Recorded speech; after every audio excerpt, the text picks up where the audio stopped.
Hello students, welcome back to the channel. चलिए आज का टॉपिक स्टार्ट करते हैं। आज हम लोग एक्सरसाइज 3.1 के इम्पोर्टेंट क्वेश्चंस को डिस्कस करेंगे, जहाँ पे फर्स्ट क्वेश्चन आपके सामने है। इसमें इसने यहाँ पे एक चीज़ कही है कि हाफ द पेरीमीटर। अब क्वेश्चन पढ़ेंगे बाद में, सबसे पहले आ जाओ इस पे पेरीमीटर पे। तो इसने क्या कहा है कि पेरीमीटर किसका फाइंड करना है, रेक्टेंगल का। तो हमें पता है कि रेक्टेंगल का जो पेरीमीटर होता है वो होता है हमारा 2 × L+B, है ना। तो इसके लिए हमें, और इसने आगे लेंथ और ब्रेथ में भी कुछ कुछ दिया हुआ है। विड्थ का मतलब ब्रेथ से ही होता है।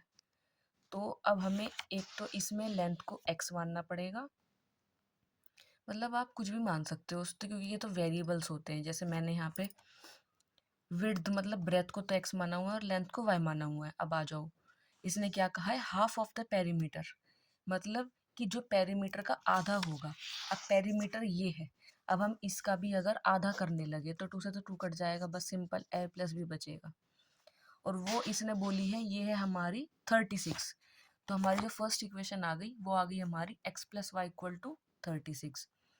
और फिर उसने बोला है कि जो लेंथ है हमारी वो ब्रेथ से 4 मीटर ज़्यादा है। अब अगर आपको रेक्टेंगल पता हो, जैसे ये मेरी शेप ये रेक्टेंगल की है, तो इसमें ये लेंथ होती है, ये ब्रेथ होती है। तो उसने यही कहा है कि जो लेंथ है वो ब्रेथ से 4 मीटर ज़्यादा है। तो और हमने जो लेंथ मानी थी वो हमने यहाँ पे y मान रखी है। तो इसका मतलब इक्वेशन क्या हो जाएगी, y = x+4। अब इन दोनों का ग्राफ बनाना है, तो ग्राफ बनाने के लिए हमें यहाँ पे अलग अलग वैल्यूज असाइन करनी पड़ेगी। जैसे फर्स्ट इक्वेशन है हमारी x+y = 36। अगर मैं यहाँ पे x की जगह 0 पुट करूँगी तो y 36 आएगा, और फिर y की जगह 0 पुट करूँगी तो x 36 आएगा। इसमें मिनिमम हम 2 वैल्यू भी ले सकते हैं। मैंने 3 लिख दी, लेकिन 2 से भी काम चल जाता है। तो अगर आपको 3 नहीं लिखनी, आप 2 भी लिख सकते हो। ऐसे ही दूसरा वाला, दूसरा क्या है कि y = x+4, है ना। तो इस केस में इसको हम क्या लिख सकते हैं, इसको लिख सकते हैं हम, अगर इसे इधर ले आऊँ, उससे इधर ले जाऊँ y को, तो जाएगा x - y = -4, क्योंकि मैंने x का नहीं साइन चेंज करा, है ना। तो y इधर आएगा और 4 भी इधर जाएगा, तो x - y = -4। ठीक है। अब अगर हमने x को 0 रख दिया तो ये तो खत्म हो गया, माइनस से माइनस कट गया, तो y की वैल्यू 0 आ गई। और अगर y को रखा तो इसी का माइनस जाएगा, तो x की वैल्यू हमारी -4 आ जाएगी। तो इसमें भी मिनिमम 2 वैल्यू हमें चाहिए होती है।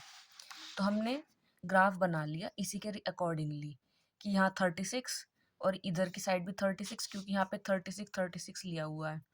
और माइनस में और नीचे माइनस में कितना बना सकते हैं, क्योंकि ये तो कार्टेशियन प्लेन होता है, इस पे तो हम पॉइंट्स अपने हिसाब से रख सकते हैं। जैसे पहला क्या है 0 36 0 36, फिर क्या है 36 0, तो इसका मतलब 36 आ जाएगा यहाँ पर और 0 हमारा इधर से। अब जहाँ पे ये पॉइंट हमारा मीट होगा यहाँ से x और y से, तो ये हमारी लेंथ और ब्रेथ आएगी। x में तो ये 16 पे होगा और y पे ये 20 पे होगा। भाई मैंने तो वाइट शीट पे बनाया है, थोड़ा मेरा ऊपर नीचे हो सकता है, लेकिन अगर आप प्रॉपर ग्राफ पेपर बनाओगे तो आपका ये प्रॉपरली ही आएगा। ठीक है ना। ग्राफ पेपर बनाना उस पर ईजी वो होते हैं बिल्कुल, आपके क्या कहना चाहिए, एक प्रॉपर तरीके से लाइनिंग होती है, तो उसमें एक दिक्कत नहीं आती, ना ही गलत होता है ना।